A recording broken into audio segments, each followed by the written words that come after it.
ನಮಸ್ಕಾರ, ಆರ್ಗ್ಯಾನಿಕ್ ಕಿಚನ್ಗೆ ಸ್ವಾಗತ. ಇವತ್ತು ನಾನು ಮಾಡ್ತಾ ಇರುವಂಥ ರೆಸಿಪಿ ಹಾಗಲಕಾಯಿನ ಬಳಸಿ ಹಾಗಲಕಾಯಿಯ ಚಟ್ನಿ ಪುಡಿ ಹೇಗೆ ಮಾಡ್ಕೊಳ್ಳೋದು ಅಂತೇಳಿ ಇವತ್ತಿನ ವಿಡಿಯೋದಲ್ಲಿ ನೋಡೋಣ. ಬನ್ನಿ ಇದಕ್ಕೆ ಏನೆಲ್ಲ ಬೇಕು ಅಂತೇಳಿ ನೋಡ್ಕೊಳ್ಳೋಣ. ನಾನು ಮೊದಲಿಗೆ ಇಲ್ಲಿ 1 kg ಆಗುವಷ್ಟು ಹಾಗಲಕಾಯಿನ ತೊಗೊಂಡಿದ್ದೀನಿ. 2 ಪೂರ್ತಿಯಾಗಿ ಬೆಳ್ಳುಳ್ಳಿ ತೊಗೊಂಡಿದ್ದೀನಿ.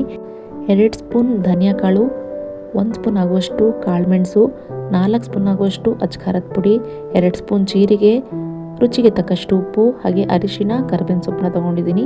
ಬನ್ನಿ ಹೇಗೆ ಮಾಡ್ಕೊಳ್ಳೋದು ಅಂಥೇಳಿ ನೋಡೋಣ. ನಾನು ಮೊದಲಿಗೆ ಹಾಗಲಕಾಯಿನ ನೀಟಾಗಿ ವಾಶ್ ಮಾಡಿಕೊಂಡು ಇದರ ತುದಿಯನ್ನು ಕಟ್ ಮಾಡಿ ಇದರ ಮೇಲಿರುವಂಥ ಸಿಪ್ಪೆ ತೆಗೆಯೋ ಅವಶ್ಯಕತೆ ಇಲ್ಲ. ಹಾಗೆಯೇ ಈ ರೀತಿ ಸ್ಲೈಸಸ್ ಆಗಿ ಕಟ್ ಮಾಡ್ಕೊಳ್ತಾ ಇದ್ದೀನಿ. ಇದಾದಮೇಲೆ ಬಾಣಲಿಗೆ ಎಣ್ಣೆ ಹಾಕ್ಕೊಳ್ಬೇಕು. ಇದನ್ನು ಡೀಪ್ ಫ್ರೈ ಮಾಡ್ಕೊಳ್ಬೇಕು. 5 ರಿಂದ 6 ನಿಮಿಷಗಳ ಕಾಲ ಪೂರ್ತಿಯಾಗಿ ಡೀಪ್ ಫ್ರೈ ಆಗಬೇಕಿದು. ಗರ್ಗರಿ ಆಗೋವರೆಗೂ ಡೀಪ್ ಫ್ರೈ ಆಗಬೇಕು. ಹಾಗಲಕಾಯಿನಲ್ಲಿಯೂ ಚಟ್ನಿ ಪುಡಿ ಮಾಡ್ಕೊಳ್ಬಹುದಾ ಅಂಥೇಳಿ ಅಂದ್ಕೊಳ್ತಾ ಇರ್ಬೋದು.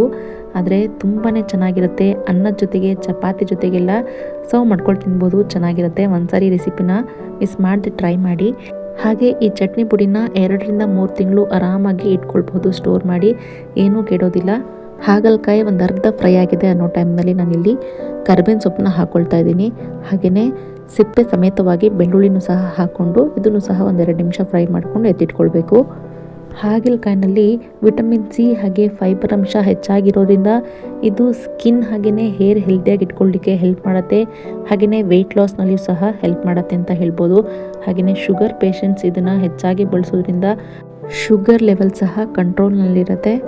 ಹಾಗಲಕಾಯಿ ತಿನ್ನೋದ್ರಿಂದ ಇಮ್ಯುನಿಟಿ ಬೂಸ್ಟ್ ಆಗುತ್ತೆ. ಹಾಗೆಯೇ ಸರಿಯಾದ ಕ್ರಮದಲ್ಲಿ ಡೈಜೆಷನ್ ಆಗಲಿಕ್ಕೂ ಸಹ ಇದು ಹೆಲ್ಪ್ ಮಾಡುತ್ತೆ ಅಂತಲೇ ಹೇಳ್ಬೋದು.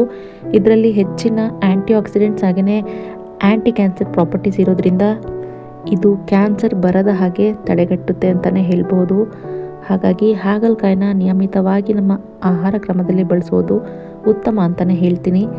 ಇವಾಗ ಹಾಗಲಕಾಯಿ ಎಲ್ಲ ಫ್ರೈ ಆಗಿದೆ. ಇದನ್ನು ತಣ್ಣಗಾಗಲಿಕ್ಕೆ ಎತ್ತಿಟ್ಕೊಳ್ಳೋಣ. ಇವಾಗ ಸ್ವಲ್ಪ ಮಸಾಲೆ ರೆಡಿ ಮಾಡ್ಕೊಳ್ತಾ ಇದ್ದೀನಿ.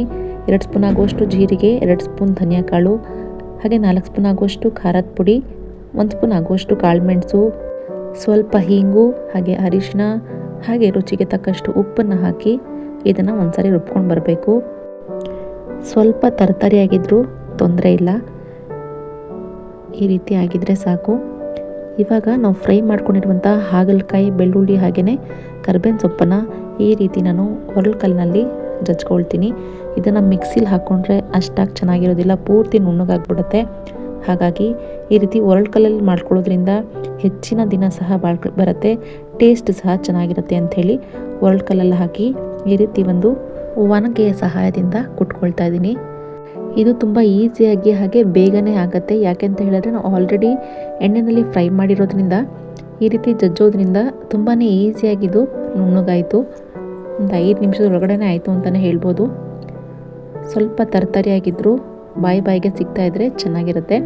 ನಾವು ಹಾಗಲಕಾಯಿನ ಎಣ್ಣೆಯಲ್ಲಿ ಫ್ರೈ ಮಾಡಿರೋದ್ರಿಂದ ನಿಮಗೆ ಅಷ್ಟಾಗಿ ಕಹಿ ಅಂಶ ಗೊತ್ತಾಗೋದಿಲ್ಲ. ಇಷ್ಟು ಸಣ್ಣಗಾಗಿದ್ದರೆ ಸಾಕು. ಈ ಹಾಗಲಕಾಯಿ ಚಟ್ನಿ ಪುಡಿನ ಬಿಸಿ ಅನ್ನದ ಜೊತೆ ಮಿಕ್ಸ್ ಮಾಡ್ಕೊಂಡು ತಿಂದರೆ ಚೆನ್ನಾಗಿರುತ್ತೆ. ಇಲ್ಲ ಅಂತ ಹೇಳಿದ್ರೆ ಉಪ್ಪಿನಕಾಯಿ ರೀತಿಯಲ್ಲೂ ಸಹ ಬಳಸ್ಕೊಳ್ಬಹುದು. ಇದನ್ನೆಲ್ಲ ಒಂದು ಪ್ಲೇಟ್ನಲ್ಲಿ ತೆಗೆದುಕೊಂಡು ಇವಾಗ ನಾವು ರುಬ್ಕೊಂಡು ಬಂದಿರುವಂತಹ ಸ್ಪೈಸಸ್ನ ಇವಾಗ ಇದ್ರೊಳಗಡೆ ಮಿಕ್ಸ್ ಮಾಡ್ಕೊಳ್ಬೇಕು. ಈ ಹಾಗಲಕಾಯಿಗೆ ಎಷ್ಟು ಸಾಕಾಗುತ್ತೋ ಅಷ್ಟು ಹಾಕಿ ಕೈನಲ್ಲೇ ನೀಟಾಗಿ ಮಿಕ್ಸ್ ಮಾಡ್ಕೊಳ್ಬೇಕು.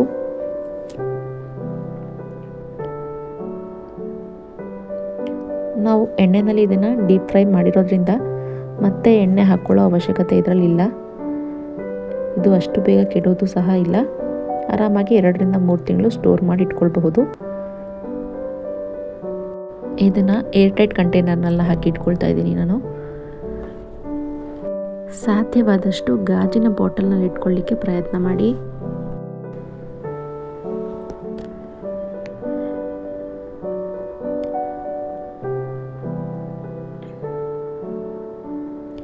ಇದನ್ನು ನಾನು ಬಿಸಿ ಅನ್ನ ಜೊತೆಗೆ ಸರ್ವ್ ಮಾಡ್ಕೊಳ್ತಾ ಇದ್ದೀನಿ.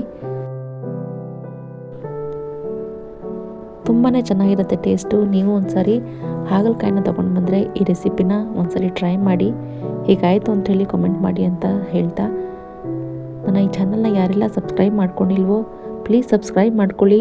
ನನ್ನ ಈ ವಿಡಿಯೋಸ್ನ ನಿಮ್ಮ ಫ್ರೆಂಡ್ಸ್ ಆ್ಯಂಡ್ ಫ್ಯಾಮಿಲೀಸ್ಗೂ ಕೂಡ ಶೇರ್ ಮಾಡಿ. ಲೈಕ್ ಹಾಗೂ ಕಾಮೆಂಟ್ ಮಾಡಿ. Thank you.